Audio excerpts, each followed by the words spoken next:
தமிழ்நாட்டுல எல்லாமே சேஞ்ச் ஆயிடுச்சு. உங்க நகையையும் சேஞ்ச் பண்ணுங்க. உங்க பழைய நகைக்கு கிராமுக்கு 150 ரூபாய் கூடுதலா வாங்கி புது நகை எடுத்துக்கோங்க. அதே கம்மி சேதாரம் தான் உங்க லலிதால மட்டும்தான். ஆச்சி மசாலா. எந்த சமையலும் ருசி தேடும் ரகசியம் 20 ரூபாய். ஹாலிடேஸ்னாலே அது நம்ம ஜிடி ஹாலிடேஸ் தான்.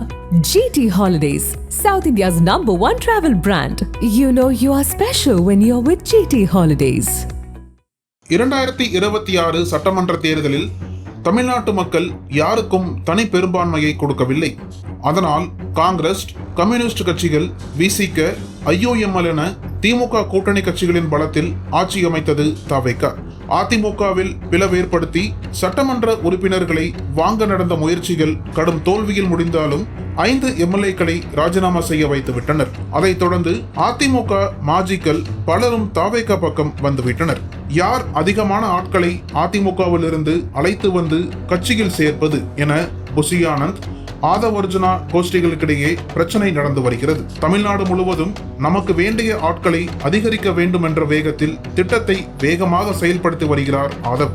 இந்த நிலையில் தான் அதிமுகவில் அதிகமான உடைப்பு ஏற்படுத்தியாச்சு.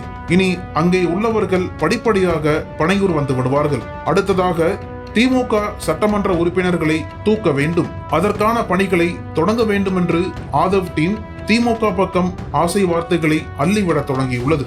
சட்டமன்ற உறுப்பினர் பதவியை ராஜினாமா செய்துவிட்டு வந்தால் ரூபாய் 30C முதல் 50C வரை வாங்கி கொடுப்போம்.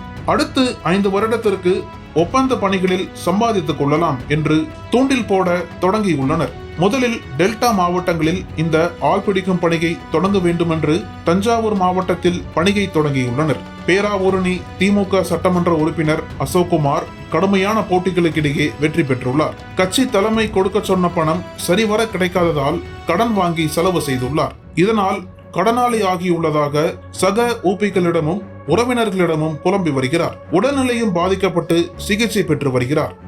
இந்நிலையில் அவரது உறவினர்கள் சிலரே நம்ம உறவுக்கார பையன்தான் தவேக கொறடாவாக உள்ள சபரிநாதன், அவர் மூலமா தவேகவுக்கு போனால் என்னவென்று கேட்டுள்ளனர். மேலும் சிலரோ, அண்ணன் நம்ம பையனை வச்சு கட்சியில சேர்த்துட்டா கடனை அடைச்சிட்டு ஏதாவது தொழில் பண்ணலாம், அடுத்து உங்க பையனை வேட்பாளராக்கி வெற்றி பெற வைத்து MLAவாக்கி விடலாம் என்றெல்லாம் கூறி மூளைச்சலவை செய்து மடைமாற்றும் வேளையில் இறங்கியுள்ளனர்.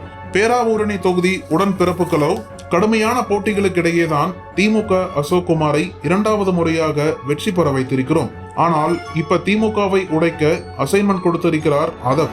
அதில் ஒன்றுதான் பேராவூரணி சட்டமன்ற உறுப்பினரை தூக்க நினைப்பது. அசோக்குமாரின் உறவினரான சபரிநாதன் மூலம் இவரை அழைத்து செல்ல திட்டமிட்டு பேசி வருகிறார்கள். உங்கள் கடனை அடைக்க நாங்க பணம் கொடுக்கிறோம், தவேகவிற்கு வாங்க என்று அவரிடம் பேசுவதாக சொல்றாங்க என்றனர். திமுக சட்டமன்ற உறுப்பினர் அசோக்குமாரிடம் நாம் கேட்டபோது, இப்படி ஒரு வதந்தி பரவி கொண்டிருக்கிறது. என்னிடமே பல பேர் கேட்டனர். நான் திமுக காரன், சுயமரியாதையுடன் வளர்ந்தவன். இத்தனை பெரிய அலையிலும் என்னை நம்பி வாக்களித்து வெற்றி பெற செய்த மக்களை ஏமாற்ற மாட்டேன். சபரிநாதன் எங்கள் உறவினர் என்று கூட சொல்ல முடியாது. கடந்த வாரம் ஒரு திருமண நிகழ்ச்சிக்கு வந்திருந்த போது என்னிடம் அவரை அறிமுகம் செய்து வைத்தனர். மற்றபடி நான் கட்சி மாறப் போவதாக சொல்வது முற்றிலும் தவறான தகவல் என்றார். இதே போல டெல்டா மாவட்டங்களில் உள்ள திமுக சட்டமன்ற உறுப்பினர்களுக்கு வலைவிரித்து வைத்துள்ளனர் ஆதவ் டீமை சேர்ந்தவர்கள். எந்த சட்டமன்ற உறுப்பினர் சிக்க போகிறாரோ பொறுத்திருந்துதான் பார்க்க வேண்டும். தவேக கட்சிக்கு சட்டமன்ற உறுப்பினர்கள் இல்லாத மாவட்டங்களை குறிவைத்து தனியே ஒரு டீம் மும்முரமாக வேலை செய்கிறதாம்.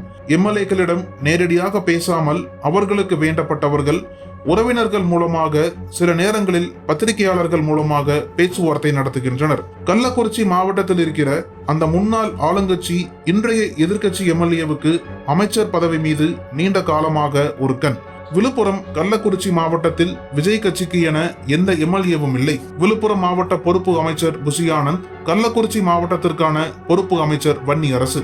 இந்த பொறுப்பு அமைச்சர்கள் மூலம் தான் சட்டமன்ற உறுப்பினர்கள் சார்ந்துள்ள ஜாதி ரீதியிலான தலைவர்கள் மூலம் பேச்சுவார்த்தை நடத்தி வருகின்றனர். கள்ளக்குறிச்சி மாவட்டத்தில் உள்ள அந்த திமுக MLA தான் தவேகவுக்கு சென்றால் அமைச்சர் பதவி கண்டிப்பாக கிடைக்கும் என நினைக்கிறார். எனக்கு பணம் எல்லாம் வேண்டாம், அமைச்சர் பதவி உறுதிமொழி வேண்டும் என்று கேட்கிறாராம். முதலில் ரிசைன் செய்யுங்கள், மீண்டும் சீட் கொடுத்து அங்கேயே நிற்க வைக்கிறோம் என சொல்லும் புரோக்கர்கள் அமைச்சர் பதவி உறுதிமொழி மட்டும் தரவில்லையாம். அந்த MLA தவேகவின் வலையில் சிக்குவாரா அல்லது கட்சியே முக்கியம் என இங்கேயே இருப்பாரா என்பது விரைவில் தெரிந்துவிடும். நக்கீரன் டிவிக்கு சப்ஸ்கிரைப் செய்யுங்கள். உங்கள் ஆதரவே எங்கள் பலம். ஆசிரியர்களுக்கு நண்பனாகவும் மாணவர்களுக்கு ஆசானாகவும் திகழும் தேர்வு வழிகாட்டி. ஒவ்வொரு பாடத்திற்கும் அனுபவமிக்க ஆசிரியர்களின் துல்லியமான தெளிவான விடைகள். CNC இருக்கு, தேர்வு பயம் எதற்கு? இது தீரன் பப்ளிஷிங் ஹவுஸ் விற்பனை வெளியீடு.